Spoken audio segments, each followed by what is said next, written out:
आशा करता हूँ कि आप लोग अच्छे होंगे।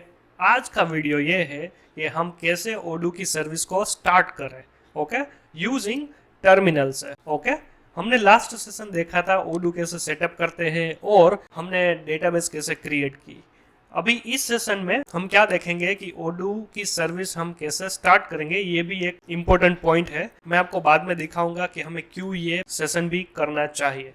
राइट, आपको ओडू के बारे में और भी जानकारी चाहिए तो आप वेबलेंस चैनल को सब्सक्राइब कीजिए, राइट, ताकि आपको लेटेस्ट वीडियोस की नोटिफिकेशन आती रहे। अभी हम फिलहाल इस ओडू ट्यूटोरियल इन हिंदी में वर्क कर रहे हैं। आप इंग्लिश वर्जन में कॉन्फिडेंट है तो आप ये भी चूज कर सकते हैं, ओडू 17-18 डेवलपमेंट ट्यूटोरियल। ओके, और ये जो है ओडू डेवलपमेंट, यहाँ पर आप क्लिक कीजिएगा, ये है ना पुराने ओडू वर्जन के ट्यूटोरियल्स है विथ टॉपिक वाइज, और इसके अंदर सम रियल टेस्ट केस भी हमने डाल रखा है।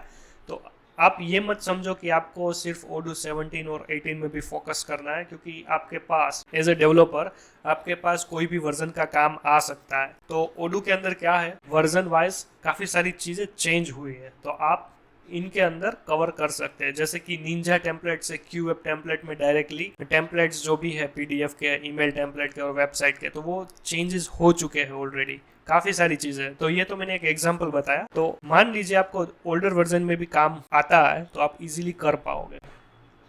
खैर, ये तो एक छोटा सा इंट्रोडक्शन था। अभी हम फिलहाल चलते हैं हम कैसे ओडू की सर्विस को एक्टिव करें यूजिंग टर्मिनल। राइट, सो यहाँ पर मेरा टर्मिनल है, मैं यहाँ पर एलएस करता हूँ तो आप देखिए कि मेरे पास अभी इतनी सारी फाइल्स और डायरेक्टरी है। यहाँ पे है ओडू डेस्क बिन। राइट, अभी ये जो है यही वो मेन फाइल है ओडू की सर्विस को एक्टिव करने के लिए। आपने पहला वीडियो देखा हो ओडू 18 हमने कैसे सेटअप किया था उबंटू सिस्टम में और विंडोज सिस्टम में, वहां पे मैंने एक ओडू की वर्चुअल एनवायरनमेंट किया था। राइट, तो यहाँ पर भी सेम ही है, हम पहले उनको एक्टिव करेंगे।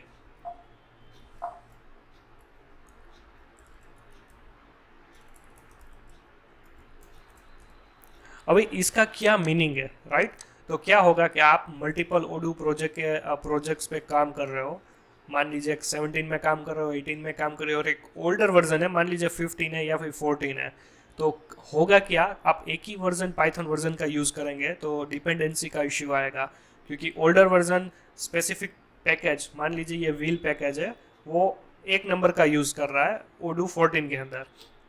अभी लेटेस्ट वर्जन में सेकंड वर्जन का यूज़ कर रहा है। अभी ये वर्जन तो मैंने इसलिए ऐसे ही डाल दिया है, पर आप समझो कि ये पैकेज है पाइथन का और ये उनका स्पेसिफिक वर्जन है, तो ये नहीं चलेगा। तो वहाँ पर क्या कॉम्प्लेक्सिटी आएगी और आपका ओडू प्रोजेक्ट रन ही नहीं होगा। तो इसके लिए वो सोल्यूशन करने के लिए हमने एक वर्चुअल एनवायरनमेंट बनाया कि ओडू के जितने भी 18 के प्रोजेक्ट होंगे मैं इससे ही रन करूँगा। तब क्या होगा कि मुझे कोई पैकेज लेवल की डिपेंडेंसी का इश्यू कभी भी मुझे नहीं होगा। ओके, तो अभी हम यहाँ पर आ चुके हैं वर्चुअल एनवायरनमेंट के अंदर। अभी सिंपल हम क्या करेंगे, पाइथन। राइट, यहाँ पर आपको देखना ये है, आप सिर्फ पाइथन का यूज़ कर रहे हो, पाइथन नहीं है तो आप टैप कीजिएगा तो यहाँ पर भी आ जाएगा पाइथन के वर्जन के साथ ही। आप देखिए मैं अब फिलहाल इतने पाइथन के पैकेज वर्जन्स यूज़ कर रहा हूँ, तो जरूरी नहीं है कि आप भी यही पैकेज का यूज़ कीजिए। अभी आप 18 के अंदर हो तो पाइथन 3.12 वो अच्छा है, बहुत ही अच्छा है। ओके, तो यहाँ पर आप देखिए मैं पाइथन एंटर किया तो मुझे बता रहा है कि मेरा वर्जन कौन सा है, 3.12.3। तभी मैं इसका यूज़ कर रहा हूँ ओडू डेस्क बिन। जैसे मैं ये करूँगा और एंटर करूँगा तो अभी मेरी ओडू की सर्विस एक्टिव हो चुकी है। ओके, और बाय डिफॉल्ट देखिए ओडू का वर्जन 8069 है। अभी मैं यहाँ पर जाता हूँ, मैं मान लीजिए कॉन्टैक्ट में गया तो यहाँ पर देखिए आप विथ डेमो डेटा ये लोड हो गया। तो अभी मेरी ये सर्विस चल रही है।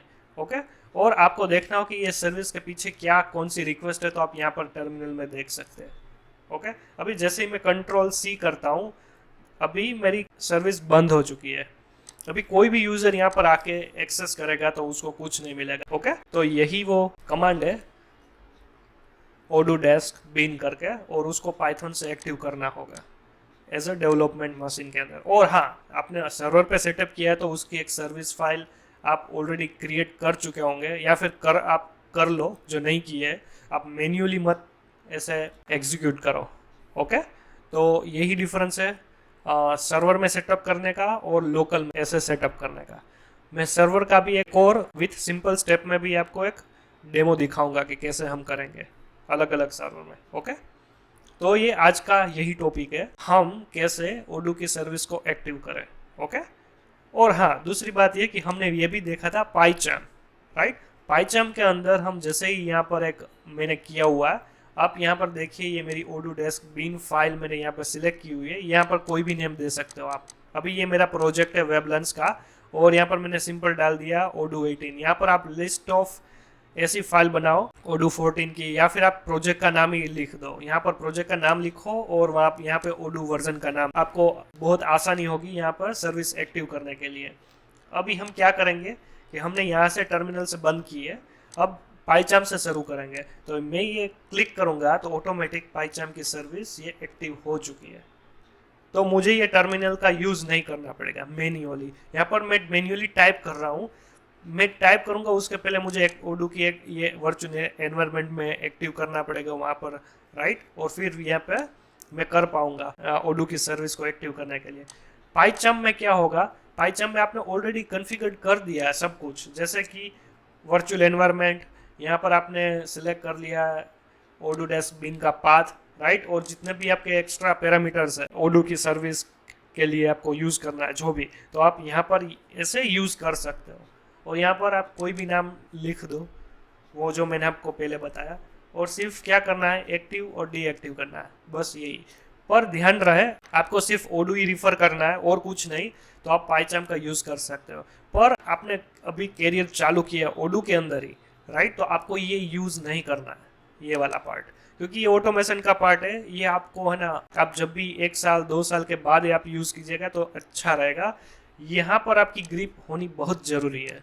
यहाँ पर नहीं होगी तो क्या होगा कि इसके डिपेंडेंट में आप ये कमांड भी भूल जाओगे, तो यहाँ पर कैसे चालू करता है, कैसे वर्क करता है, राइट। तो बहुत ही पहले तो है ना, ये नॉलेज रखना अच्छी बात है, नॉलेज के साथ साथ प्रैक्टिकल भी होना अच्छी बात है। प्रैक्टिकल के साथ आप सर्वर पे भी जब काम करोगे तो वहाँ पर CLI कमांड नहीं होगा, GUI कभी भी आपको नहीं मिलेगा। तो इसके लिए आपको CLI कमांड्स काफ़ी अच्छे से आना चाहिए।